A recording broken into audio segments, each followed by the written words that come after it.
Hello Mark, my name is Tina. My number is 15. I'm a sophomore at NCUE. Today, I'm going to read a speech called My Green School Dream by John Hardy. I grew up in a very small village in Canada, and I'm an undiagnosed dyslexist. I had a really hard time in school. In fact, my mother told me eventually that I was a little kid in a village who cried all the way to school. I ran away. I left when I was 25 years old to go to Bali, and later I met my incredible wife, Cynthia, and together, over 20 years, we built an amazing jewelry business.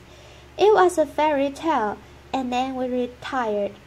Then she took me to see a film that I really didn't want to see. It ruined my life. Later, the inconvenient truth, and Mr. Gore, I have 4 kids, and even if part of what he says is true, they are not going to have the life that I had. And I decided at that moment that I would spend the rest of my life doing whatever I could to improve their possibilities. So here's the world, and here we are in Bali. It's a tiny little island, 60 miles by 90 miles. It has an intact Hindu culture. Cynthia and I were there. We had a wonderful life there, and we decided to do something unusual. We decided to give back locally. And here it is. It's called the Green School. I know it doesn't look like a school, but it is something we decided to do. And it is extremely green. The classrooms have no walls. The teacher is writing on a bamboo blackboard. The desks are not square. At Green School, the children are smiling, an unusual thing for school, especially for me. And we practice holism. And for me, it's just the idea that if this little girl graduates as a whole person, chances are she will demand a whole world to live on. Our children spend 181 days going to school in a box. The people that built my school has built the prison and the insane asylum out of the same materials. So, if this gentleman had a holistic education, would he be sitting there? Would he have had more possibilities in his life? The classrooms have natural light. They are beautiful. They are bamboo. The breeze passes through them. And when a natural breeze isn't enough, the kids deploy bubbles, but not the kind of bubbles you know. These bubbles are made from natural cotton and rubber from a rubber tree. So we basically turn the box into a bubble. And these kids know that Planet climate control may not be part of their future.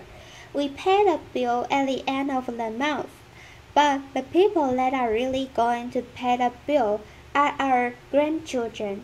We have to teach the kids that the world is not indestructible. These kids did a little graffiti on their desks, and then they signed up for 2 extra courses. The first one was called sanding, and the second one was called rewaxing. But since that happened, they own those desks. They know they can control their world. We are all agreed. We are not proud of it, but an amazing alternative energy company in Paris is taking us off the grid with solar, and this thing is the second vortex to be built in the world, in a 2.5 meter drop on a river. When the turbine drops in, it will produce 8,000 watts of electricity day and night, and you know what these are. There's nowhere to flush. And as long as we are taking our waste and mixing it with a huge amount of water, you are all really smart. Just do the math. How many people times how much water? There isn't enough water.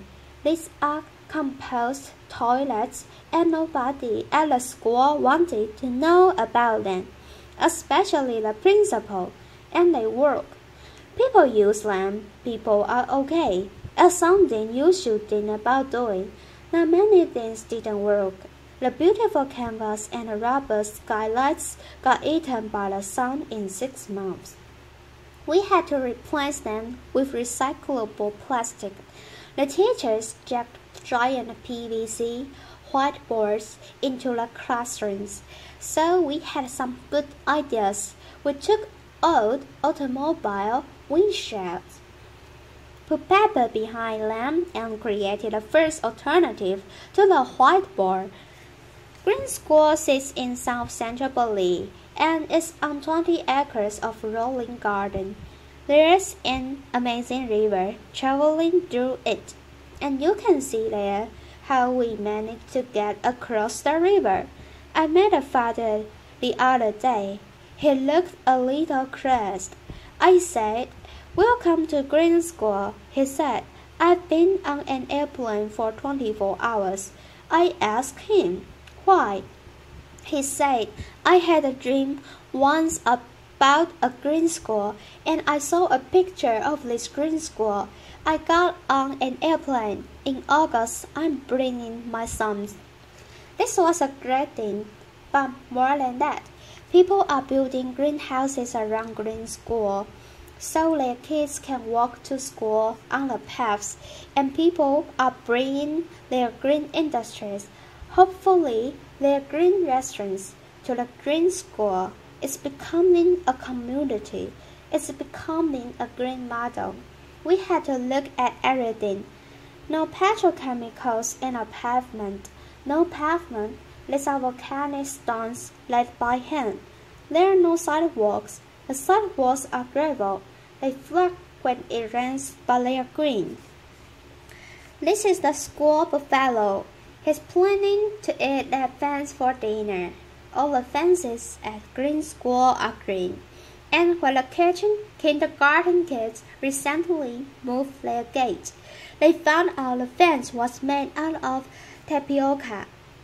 They took the tapioca roots up to the kitchen, sliced them thinly, and made delicious chips. Landscaping. We managed to keep the garden that was there running right up to the edge of each of the classrooms. We dropped them gently in. We made spans for these guys, who are believed as black pigs, and the school cow is trying to figure out how to replace the lawnmower on the playing field. These young ladies are living in a rice culture, but they know something that few people know in a rice culture. They know how to plant organic rice. They know how to look after it. They know how to harvest, and they know how to cook it. They are part of the rice cycle, and the skills will be valuable for them in their future. This young man is picking organic vegetables. We feed 400 people lunch every day, and it's not a normal lunch. Let's know, guys. Local Balinese women cook the food on sawdust burners using secrets that only their grandmothers know. The food is incredible.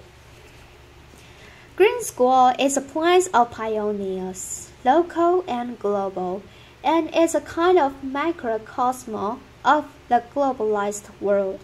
The kids are from 25 countries.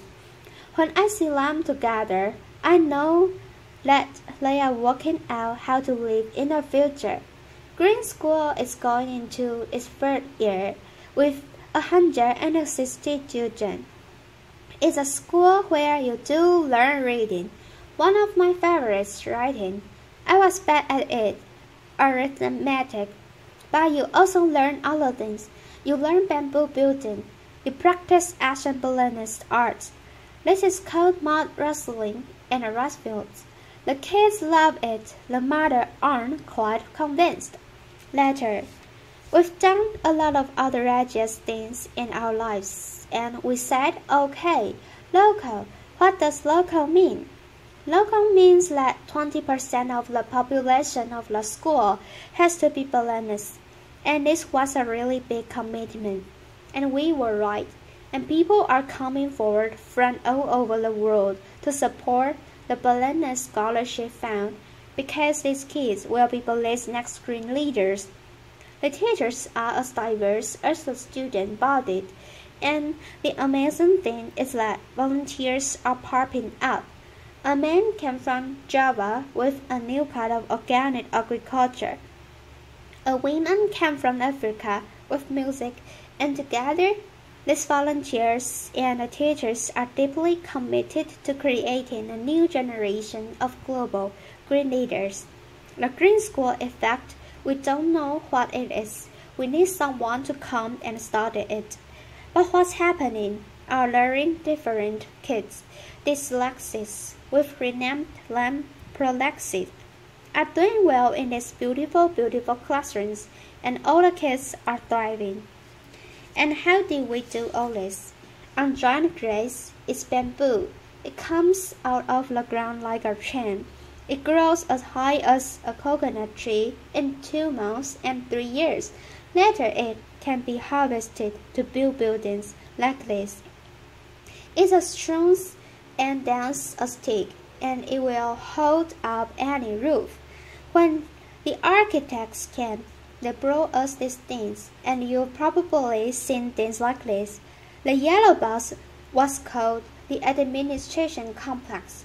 Later, we squashed it, we rethought it, but many we renamed it the heart of school, and that's changed everything forever. It's a double headache. It has administrators in it, and many, many other things. And the problem of building it, when the Balinese workers saw long rings of planes, they looked at them and said, what's this? So we built big models. We had them engineered by the engineers, and Balinese carpenters, like this, measured them with their bamboo rulers, selected the bamboo, and built the buildings using edge octagons, mostly by hand. It was chaos. And the Balinese carpenters want to be as modern as we do, so they use metal scaffolding to build a bamboo building. And when the scaffolding came down, we realized that we had a cathedral to green, and a cathedral to green education. The heart of school has 7 kilometers of bamboo in it, from the time the foundations were finished. In 3 months, it had roofs and floors. It may not be the biggest bamboo building in the world, but many people believe that it's the most beautiful. Is this doable in your community? We believe it is. Green School is a model we build for the world. It's a model we build for Bali, and you just have to follow the simple rules. Be local, let the environment lead, and think about how your grandchildren might build. So, Mr. Gore, thank you. You ruined my life, but you gave me an incredible future. And if you are interested in being involved in finishing Green School and building the next 50 around the world, please come and see us. Thank you. Applause.